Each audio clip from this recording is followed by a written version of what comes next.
नमस्कार दोस्तों।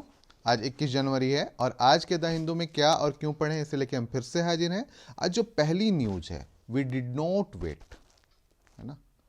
Did what was the right to help Sri Lanka. Sri Lanka क्या मदद कर सकते हैं, इस पर अभी आपको पता होगा कि श्रीलंका गए थे जयशंकर, और जयशंकर वहाँ से लौट के आए हैं या फिर वहाँ पे बात कर रहे हैं, और उसमें नेबरहुड पॉलिसी फर्स्ट, है ना। तो ये साइन देता है कि भारत जो है अपने पड़ोसियों के लिए हमेशा तैयार है, और पड़ोसियों के लिए हमेशा तैयार रहते हैं, पर पड़ोसी, है ना, भारत की मंशा को समझ नहीं पाते हैं और भारत के खिलाफ, कई बार भारत के खिलाफ ही साजिश करना शुरू कर देते हैं।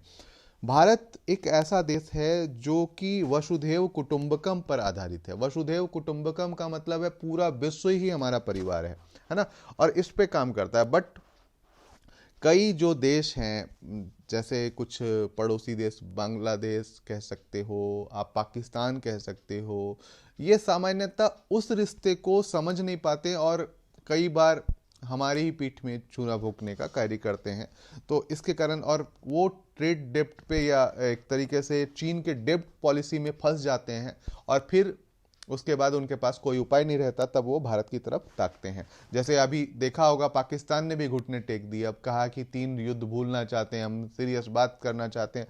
पर बात वही है ना कि बार बार जो धोखा देने वाले होते हैं उन पर कौन विश्वास करेगा। इसके कारण से लोग अब उनका जो, पाकिस्तान को जो सऊदी अरब और चीन जो सहयोगी था, उन्होंने अपने हाथ खींच लिए। अब वो उस लेवल पे मदद नहीं करना चाहता। श्रीलंका का भी वही हाल हुआ है और श्रीलंका ने मदद की गुहार लगाई, जिसके बाद जयशंकर गए थे और ही उन्होंने ये बयान दिया है।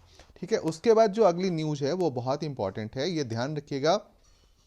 मे भी इससे क्वेश्चन पूछा जाए, चार्जशीट, है ना, जो अपराधी होता है या जो अपराध किया जाता है उसके बाद जो चार्जशीट दाखिल की जाती है, वो जो है पब्लिक डोमेन में नहीं रख सकते। सुप्रीम कोर्ट ने कहा है इट्स ए प्राइवेट, यहां पे आप देखो कि ये जो है प्राइवेट डॉक्यूमेंट के रूप में है ना, ये जो है प्राइवेट डॉक्यूमेंट के रूप में, आप पब्लिक डॉक्यूमेंट में नहीं रख सकते हो। किसी की निजता का सवाल होता है, चार्जशीट में सारे मामले ओपन होते हैं, सारा कुछ ओपन होता है, तो निजता का हनन हम नहीं कर सकते हैं। ये आर्टिकल 21 की बात भी हो जाएगी यदि इसकी बात करेंगे हम, तो है ना।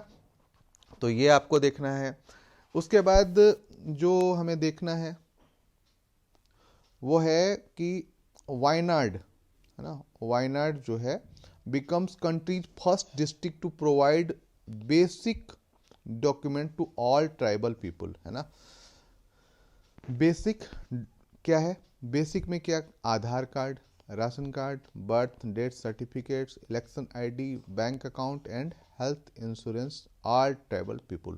तो ये वायनाड जो है पहला जो डिस्ट्रिक्ट बन गया है, इसने सभी ऑल ट्राइबल पीपल को ये दे दिया है।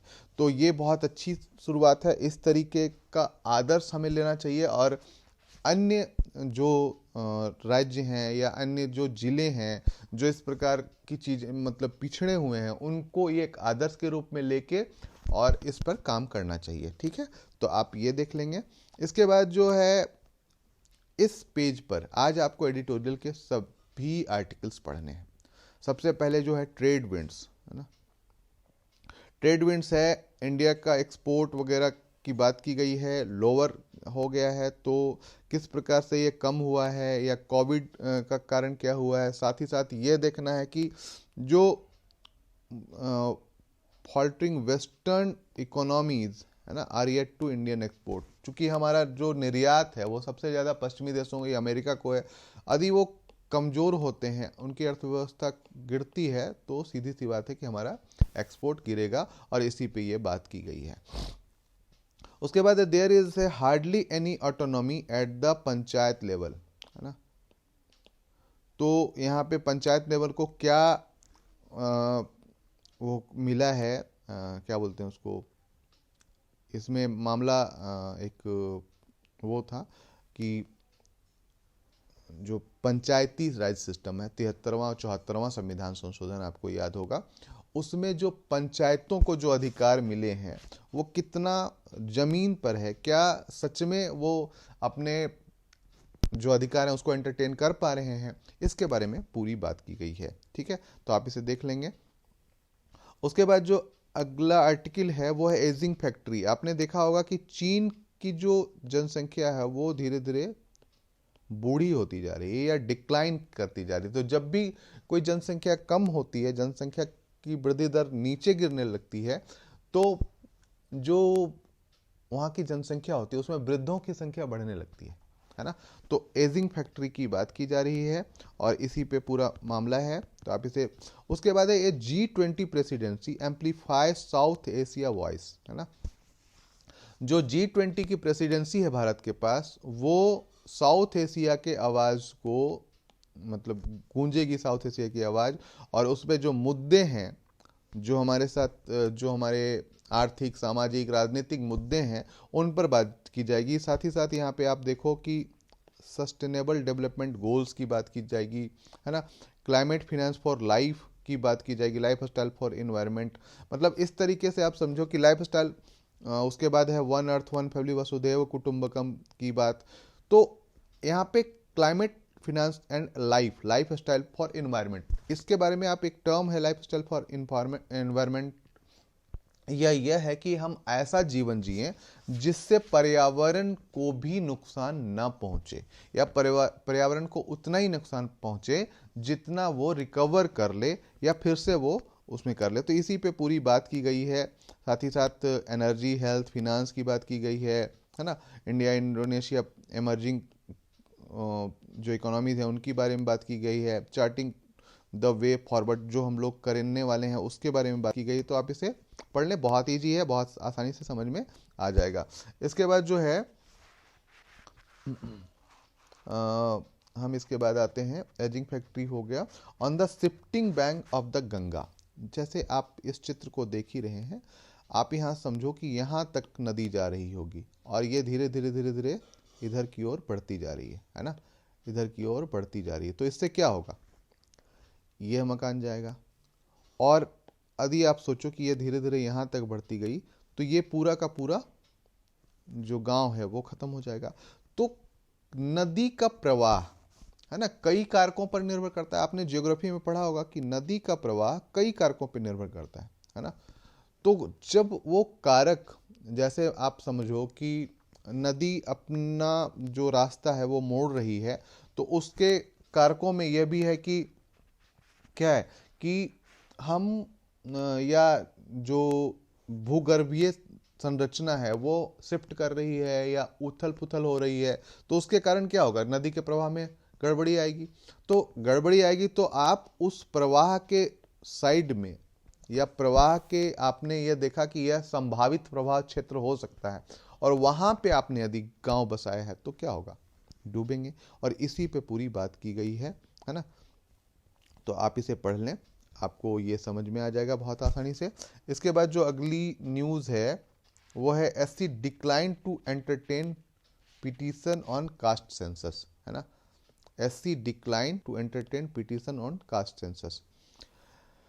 अभी जो आपको पता होगा कि बिहार में कास्ट सेंसस कराया जा रहा है, जातिगत जनगणना कराई जा रही है, इसी के खिलाफ सुप्रीम कोर्ट में एक पिटीशन दायर किया गया था। तो SC ने इनकार कर दिया, सुप्रीम कोर्ट ने इनकार कर दिया, और इसी पे बात की गई है। Bench ask petitioner to approach high court concern Bihar chief minister Nitish Kumar, welcome to decision. अब यहाँ पे समझो कि सुप्रीम कोर्ट हर चीज़ के लिए यदि सुनवाई करने लगे तो दिक्कतें उत्पन्न हो सकती हैं।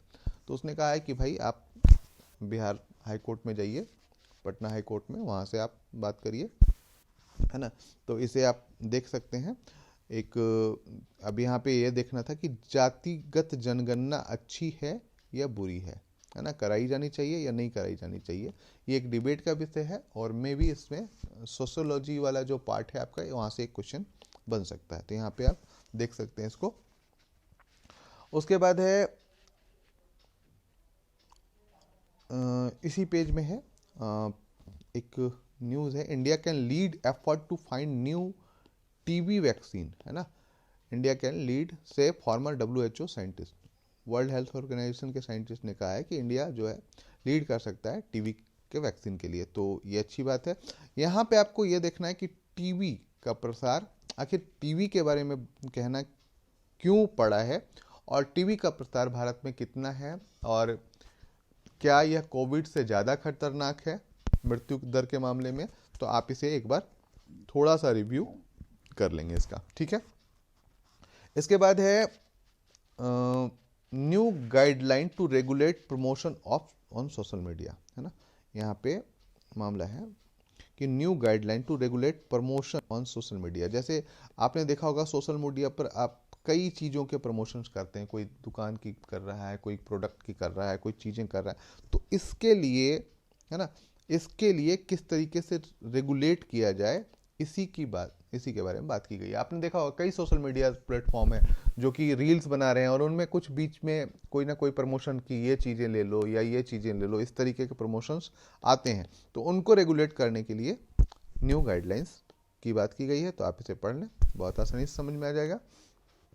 उसके बाद government policy model is stalling production of biodegradable plastic, है ना। Is biodegradable plastic made in India actually biodegradable, है ना।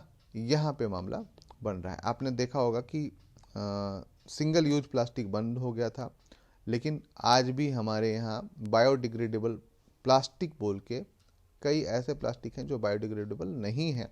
इसी पे बारे में बात की गई है कि several manufacturers stare at uncertain future, lack of coordination among multiple ministries has led lockdown in production of alternative single use plastic. तो आज भी आपने देखा होगा कि वो उस लेवल पे उसकी कार्रवाई नहीं हो पाई जिस लेवल पे होनी चाहिए थी, और आज भी धड़ल्ले से सिंगल यूज प्लास्टिक, उसी पे चिंता जताई गई कि आखिर ये सच में क्या ये हो रहा है या नहीं हो पा रहा है ना। उसके बाद है डेप्ट रिडन पाकिस्तान, है ना, डेप्ट रिडन पाकिस्तान, और उसने क्या करा है कि वो सब मानने को तैयार हो गया। डेप्ट ridden Pakistan ready to meet all IMF demand to revive bailout programme, है ना। तो पाकिस्तान जो है इंटरनेशनल मॉनेटरी फंड के जो वेल आउट पैकेज के लिए जो भी ऑल डिमांड्स हैं उनको मानने के लिए तैयार हो गया है। यही न्यूज़ है। इसके बाद जो अगली न्यूज़ है, गूगल एक्सेस 12,000 जॉब्स और 6% of its work force tech sector lay off. जो गूगल है उसने कितना कर दिया, 12,000 नौकरियों को कम किया है या 12,000 लोगों को निकाल दिया है।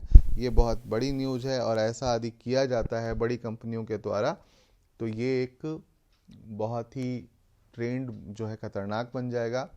साथ ही साथ दोस्तों हमें यह भी देखना होगा कि मंदी के काल में, जो माना जा रहा है कि 2023 एक बहुत बड़ी मंदी है, उसके काल में यहाँ पे कई ऐसी चीज़ें हमें देखने को मिलेंगी आगे, है ना। तो गूगल ने भी 12,000 निकाला, आपने देखा होगा बायजू ने निकाला है कुछ दिन पहले, आपने देखा अनअकैडमी ने निकाला है, माइक्रोसॉफ्ट ने निकाला है, फेसबुक ने निकाला है। इस तरीके से सभी कंपनियां, है ना, अपने अपने कर्मचारियों की कटौती कर रहे हैं। तो इनके लिए क्या उपाय किए जा सकते हैं या किस तरीके से इनको हम देखें। अमेजन ने भी बहुत लोगों को निकाला, तो इनको किस तरीके से देखें, इस पे ध्यान देने की बात है। साथ ही साथ वैकल्पिक रोजगार के अवसर जहां के लोगों को भी निकाला जाता है, वहां की सरकारें इसके लिए क्या कर रही हैं, ये हमें ध्यान में रखना होगा, या किस तरीके के उपाय कर सकती हैं, ये भी हमें ध्यान में रखना होगा। तो आज के लिए दोस्तों इतना ही, फिर मिलते हैं कल क्या और क्यों पढ़ें के साथ। धन्यवाद।